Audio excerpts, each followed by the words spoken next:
উচ্চ মাধ্যমিক শ্রেণীর শিক্ষার্থীদের অনলাইন ক্লাসে স্বাগতম জানাচ্ছি। আশা করছি তোমরা সকলেই ভালো আছো এবং সুস্থ আছো।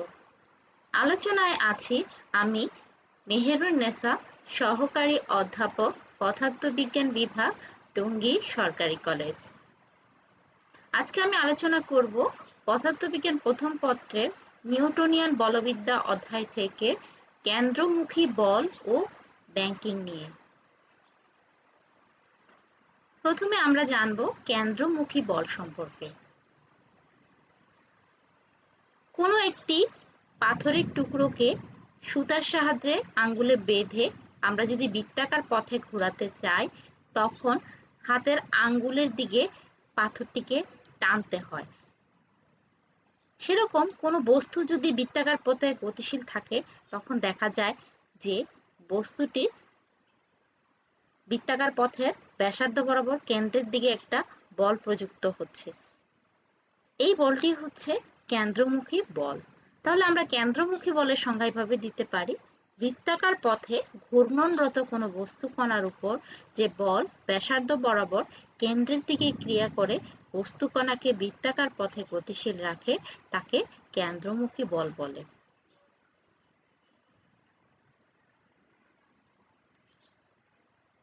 আমরা এখন কেন্দ্রমুখী বলের রাশিমালা সম্পর্কে জানব। এর আগে আমরা কেন্দ্রমুখী ত্বরণ সম্পর্কে জেনেছিলাম। কেন্দ্রমুখী ত্বরণের রাশিমালা আমরা পেয়েছিলাম ACP = v²/r। এখানে ACPটা হচ্ছে কেন্দ্রমুখী ত্বরণ, ভিটা হচ্ছে রৈখিক বেগ, আরটা হচ্ছে ব্যাসার্ধ, বৃত্তাকার পথের ব্যাসার্ধ। আমরা জানি F সমান হচ্ছে ma, আর এখানে যেহেতু আমরা কেন্দ্রমুখী ত্বরণ নিচ্ছি, সেজন্য আমরা এখানে ACP লিখব, আর কেন্দ্রমুখী বলের জন্য আমরা লিখব FCP। CP হচ্ছে সেন্ট্রিপিটাল, সেন্ট্রিপিটাল অর্থ হচ্ছে কেন্দ্রমুখী। এখানে FCP হচ্ছে কেন্দ্রমুখী বল, M হচ্ছে ভর, আর ACP হচ্ছে কেন্দ্রমুখী ত্বরণ। আমরা ACP = পেয়েছি আগে v²/r, সেটি এখানে বসাবো।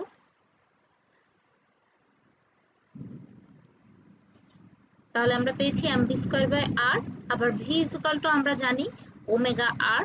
তাহলে v এর জায়গায় যদি আমরা ω/r বসাই, তাহলে ω²r² হবে। ওমেগাটা আমরা সকলেই জানি যে কৌণিক বেগ, v হচ্ছে রৈখিক বেগ। রৈখিক বেগ আর কৌণিক বেগের মধ্যে সম্পর্ক v = ω/r। সেখান থেকে আমরা এটি পেয়েছি। এখানে যদি কাটাকাটি করা হয় তাহলে হবে mω²r। তাহলে আমরা দুটো রাশিমালা পেয়ে গেলাম কেন্দ্রমুখী বলের। একটি হচ্ছে mv²/r, আরেকটি হচ্ছে mω²r।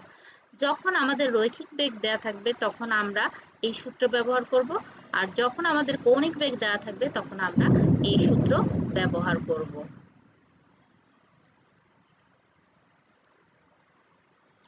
সুপ্রিয় শিক্ষার্থীরা, তোমরা চিত্রে দেখতে পাচ্ছ একজন সাইকেল আরোহী বৃত্তাকার পথে গতিশীল আছে। এটি হচ্ছে বৃত্তাকার পথ। আমরা খেয়াল করে দেখেছি যে সাইকেল আরোহী যখন বৃত্তাকার পথে গতিশীল থাকে তখন কিছুটা হেলে গতিশীল থাকে। আমরা চিত্রে দেখতে পাচ্ছি এখানে কিছুটা হেলে, অর্থাৎ বেঁকে আছে। সাইকেল আরোহীর এই বেঁকে গতিশীল হওয়ার কারণ আমরা এখন জানতে পারবো। সাইকেল আরোহী যখন বৃত্তাকার পথে গতিশীল থাকে, তখন বৃত্তাকার পথে গতিশীল থাকার জন্য তার একটি কেন্দ্রমুখী বলের প্রয়োজন হয়। আমরা জানি বৃত্তাকার পথে গতিশীল থাকতে কেন্দ্রমুখী বলের প্রয়োজন। এখন এই কেন্দ্রমুখী বলের যোগান পাওয়ার জন্যই তাকে কিছুটা হেলে থাকতে হয়। আমরা এখন সেটি ব্যাখ্যা করব। সাইকেল আরোহী যখন গতিশীল থাকে তখন ভূমিতে একটি বল প্রয়োগ করে, সেটি হচ্ছে F। যেহেতু এখন বেঁকে আছে, কোনাকুনি ভাবে বল প্রয়োগ করবে F। এই F এর একটি প্রতিক্রিয়া বল হবে, অর্থাৎ ভূমি একটি প্রতিক্রিয়া বল দিবে, সেটি হবে R। একই রেখা বরাবর আমরা দেখতে পাচ্ছি একটি প্রতিক্রিয়া বল দেয়, সেটি হচ্ছে R। এই R প্রতিক্রিয়া বলের দুটো উপাংশ থাকবে, একটি হচ্ছে R cos θ, আর একটি হচ্ছে R sin θ। এই R cos θ উপাংশ আমরা দেখতে পাচ্ছি উপরের দিকে, আর R sin θ উপাংশটি আমরা দেখতে পাচ্ছি বাম দিকে। সাইকেল আরোহীর সাইকেল সহ একটি ওজন আছে, সেই ওজন হচ্ছে mg। mg খাড়া নিচের দিকে ক্রিয়া করে। এই ওজন mg এবং উপরের দিকে যে r cos থিটা প্রতিক্রিয়া বলের উপাংশ আছে একে অপরকে নাকচ করে দেয়। তাহলে এখানে কার্যকর থাকবে যে উপাংশটি, সে উপাংশটি হচ্ছে r sin থিটা। আর এই r sin থিটা উপাংশটি কেন্দ্রমুখী বলের যোগান দেয়। তাহলে আমরা এখন লিখতে পারি এখান থেকে, চিত্র থেকে, r cos theta equal to হচ্ছে mg, অর্থাৎ সাইকেল এবং সাইকেল আরোহীর ওজন w equal to mg equal to হচ্ছে r cos থিটা। আবার আমরা জানি কেন্দ্রমুখী বল হচ্ছে mv স্কয়ার বাই r, আর এখানে কেন্দ্রমুখী বল আমরা পেয়েছি r sin থিটা। তাহলে আমরা লিখতে পারি r sin theta equal to mv square by r। এখন আমরা এই সমীকরণকে এই সমীকরণ দিয়ে ভাগ করব। তাহলে r sin থিটাকে r cos theta দিয়ে ভাগ করলে এখানে mv স্কয়ার বাই r কে আমরা ভাগ করব mg দিয়ে। কাটাকাটি করার পর থাকছে v স্কয়ার বাই rg, আর এখানে sin theta by cos theta সমান আমরা জানি tan থিটা, আর আর কাটা যাবে। তাহলে tan থিটা ইকুয়াল টু আমরা পাচ্ছি v স্কয়ার বাই rg। এখান থেকে আমরা কয়েকটি বিষয় পাচ্ছি। থিটাটা হচ্ছে যত কোণে সাইকেল আরোহী অনুভূমিকের সাথে হেলে থাকবে, অর্থাৎ এই যে উল্লম্ব তল, এটার থেকে সাইকেল আরোহী এখানে আমরা দেখতে পাচ্ছি থিটা কোণে হেলে আছে। তাহলে কত কোণে হেলে থাকতে হবে সেটা রাশিমালা আমরা বের করতে পারবো এখান থেকে। ভিটা হচ্ছে সাইকেল আরোহীর বেগ, কত বেগে সে চলবে সেটাও আমরা বের করতে পারবো। আর দেওয়া যদি থাকে বৃত্তাকার পথের ব্যাসার্ধ, জি অভিকর্ষজ ত্বরণ, থিটা দেওয়া থাকে আমরা ভি বের করতে পারবো। আবার এই তিনটা দেওয়া থাকলে আমরা থিটা বের করতে পারবো।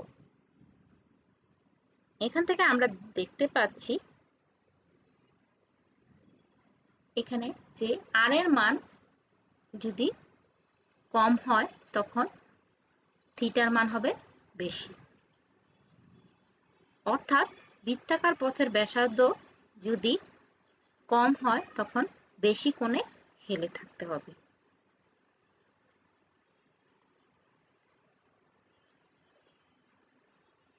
সাইকেল আরোহী যখন বৃত্তাকার পথে গতিশীল থাকে তখন হেলে চলতে পারে, আর হেলে থাকার কারণে কেন্দ্রমুখী বল পায়। কিন্তু গাড়ি যখন বৃত্তাকার পথে গতিশীল থাকে, গাড়িকে তো আর বেঁকে রাখা সম্ভব না, তখন সেক্ষেত্রে করা হয় গাড়িতে বেঁকে রাখা সম্ভব হয় না বলে রাস্তাটিকে বেঁকে রাখা হয়, আর এটাকে বলা হয় রাস্তার ব্যাংকিং। তাহলে রাস্তার ব্যাংকিংটা আমরা এভাবে বলতে পারি, অনুভূমিক রাস্তা বা রেল লাইনে মোড় বা বাঁক নিতে হলে বাঁকের স্থলে রাস্তার বাঁকের ভিতরের দিকে নিচু এবং বাইরের দিকে উঁচু করে রাস্তা ঢালু করা থাকে, একে রাস্তার ব্যাংকিং বলে। সুপ্রিয় শিক্ষার্থীরা, তোমরা চিত্রে দেখতে পাচ্ছ এটি হচ্ছে রাস্তা, রাস্তাটির প্রস্থ হচ্ছে ডি, রাস্তাটিকে ভিতরের পাশ নিচে রাখা হয়েছে আর উপরের পার্শ্বটিকে উঁচু করে রাখা হয়েছে। এখানে এই চিত্রটায় আছে উপরের পার্শ্বটি, গাড়িটি যখন এই রাস্তার উপর দিয়ে যাবে তখন অটোমেটিক্যালি বেঁকে যাবে, তাই গাড়িটিকে আর বাঁকানো লাগবে না, তাই রাস্তাটিকে এভাবে বাঁকানো ভাবে তৈরি করা হয়েছে, আর এইটিকেই বলা হচ্ছে রাস্তার ব্যাংকিং। আমরা একটু আগে জেনেছি যে tan θ = v square by rg, এই রাস্তার ক্ষেত্রে ব্যাংকিং এর ক্ষেত্রে একই সূত্র প্রযোজ্য হবে।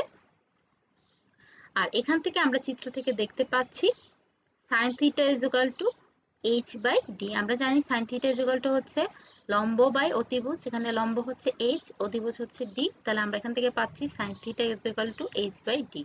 আমরা যখন রাস্তার ব্যাংকিং এর অঙ্কগুলো করব তখন এই দুটো সূত্র ব্যবহার করব। আমরা এখন গাণিতিক সমস্যায় চলে যাই। একটি পথে A ও B দুটি স্থানে যথাক্রমে 25 মিটার ও 36 মিটার ব্যাসার্ধের বাঁকের প্রত্যেকটির ব্যাংকিং কোণ 10 ডিগ্রি এবং পথটির প্রস্থ 80 সেন্টিমিটার দেওয়া আছে। আমাদের বের করতে হবে A স্থানের বাঁকে ভিতরের পার্শ্ব হতে বাইরের পার্শ্ব কত উঁচু হবে এবং বাঁক দুটিতে কোনো গাড়ির সর্বোচ্চ গতিবেগের অনুপাত কত হবে। প্রথমে আমরা ক বের করব।